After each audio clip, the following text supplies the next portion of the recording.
ലോക പൈതൃക കലകളിലൊന്നായി യുനെസ്കോ അംഗീകരിച്ച കൂടിയാട്ടത്തിന് സംസ്ഥാന സ്കൂൾ കലോത്സവത്തിലും ആരാധകരേറെയാണ്. കൂടിയാട്ടത്തിന്റെ ഇപ്പോഴുള്ള രൂപത്തിന് 800 വർഷങ്ങളുടെ പഴക്കമുണ്ട്. കഥകളോട് സാമ്യം തോന്നുന്ന ഒരു കലാരൂപം കൂടിയാണ് കൂടിയാട്ടം. കൂടിയാട്ടത്തിന്റെ പിന്നണി കാഴ്ചകൾ കണ്ടുവരാം. കേരളത്തിലെ ഏറ്റവും പഴക്കമേറിയ രംഗകലയാണ് കൂടിയാട്ടം. ഭരതമുനിയുടെ നാട്യശാസ്ത്രത്തോളം പഴക്കമുണ്ട് കൂടിയാട്ടത്തിനെന്നാണ് കരുതപ്പെടുന്നത്. 46ാമത് സംസ്ഥാന കലോത്സവത്തിലാണ് കൂടിയാട്ടം ഒരു മത്സര ഇനമായി എത്തിയത്.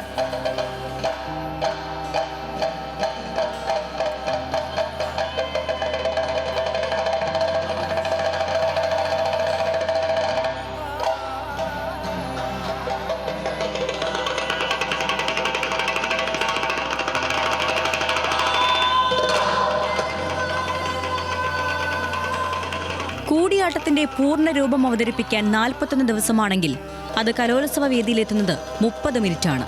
7 പേരടങ്ങുന്ന കൂടിയാട്ടം നൃത്തത്തെക്കാൾ പ്രാധാന്യം നൽകുന്നത് അഭിനയത്തിനാണ്.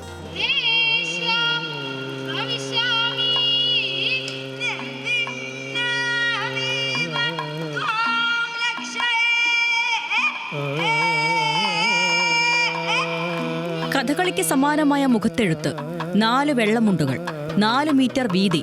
മാറ്റി നിർമ്മിക്കുന്നത് ഈ മുണ്ട് ഞൊറിഞ്ഞാണ്. ഓരോ കഥാപാത്രങ്ങൾക്കും അതിന്റെ സ്വഭാവം അനുസരിച്ചാണ് മാറ്റിന്റെ നിർമ്മാണം.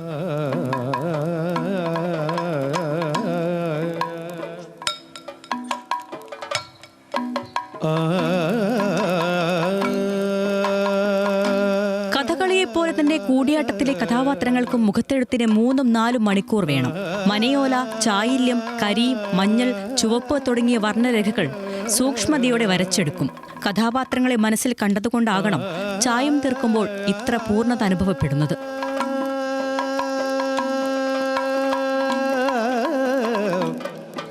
ഓരോ വേഷങ്ങൾക്കും പ്രത്യേക സമയമാണ്. ഏകദേശം 1 മണിക്കൂർ മുതൽ 2-3 മണിക്കൂർ വരെ നീണ്ടെത്തുന്ന മേക്കപ്പുകളുണ്ട്.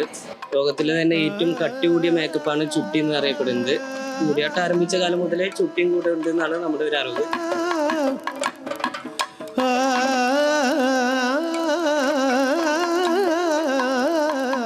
അരിപ്പൊടിയും പേപ്പറും ചേർത്ത് ചുട്ടികുത്തുമ്പോൾ കഥാപാത്രങ്ങൾക്ക് ജീവൻ നൽകുക കൂടെയാണ്.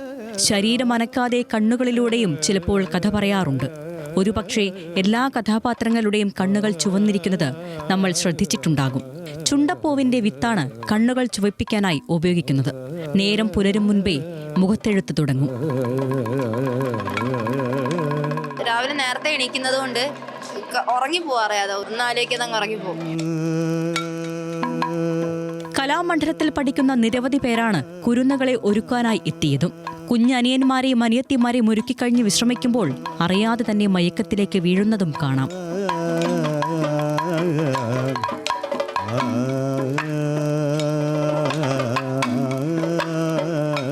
കുരുന്നുകൾക്കൊപ്പം കൂടുമ്പോൾ പരിശീലകർക്കും മനസ്സുകൊണ്ട് പ്രായം കുറഞ്ഞതുപോലെയാണ്. അവർക്കൊപ്പം അവരുടെ വൈബ് പിടിച്ചാണ് പരിശീലനം. നമ്മൾ അവരുടെ കൂടെ ആ ജനറേഷനൊപ്പം മുന്നോട്ട് പോവുക. അപ്പോൾ അത് നമ്മൾ മനസ്സിലാക്കുക എന്നുള്ളത് നല്ല കാര്യമല്ലേ. അങ്ങനെ പോകുമ്പോൾ രസമാണ്. സൗഹൃദപരമായിട്ട് മുന്നോട്ട് പോകുമ്പോൾ നമുക്ക് മടുപ്പ് തോന്നില്ല.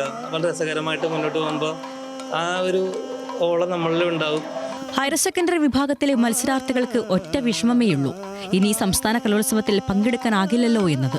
ഒരു ഭയങ്കര വിഷമമുണ്ട്. അപ്പോൾ ഒരു പ്രാവശ്യം കൂടി ഇടാൻ പറ്റണമെന്നൊരാഗ്രഹം. അപ്പോൾ സ്റ്റേറ്റിലും പറ്റി, ഇനി ഇടാൻ പറ്റില്ലല്ലോ എന്നാലേക്കും ഒരു ചെറിയ വിഷമം. നായകനും നായികയും കൂടി രംഗപ്രവേശനം ചെയ്യുന്നതുകൊണ്ടോ നായകനും വിദൂഷകനും കൂടി ചേരുന്നതുകൊണ്ടോ ആകാം കൂടിയാട്ടം എന്ന പേര് വന്നതും. കൂടിയാട്ടം എന്ന് പറയുന്നത് നമ്മുടെ ഭാരതത്തിൽ മുഴുവൻ ഉണ്ടായിരുന്നതും എന്നാൽ ഇന്ന് കേരളത്തിൽ മാത്രം അവശേഷിക്കുന്നതുമായിട്ടുള്ളൊരു സംസ്കൃത നാടക അവതരണമാണ് കൂടിയാട്ടം എന്ന് പറയുന്നത്. ഇതിൻ്റെ ഭാഷ എന്ന് പറയുന്നത് മുദ്രാഭാഷയാണ്. മുദ്രകൾ കൊണ്ടാണ് ഇവർ സംസാരം.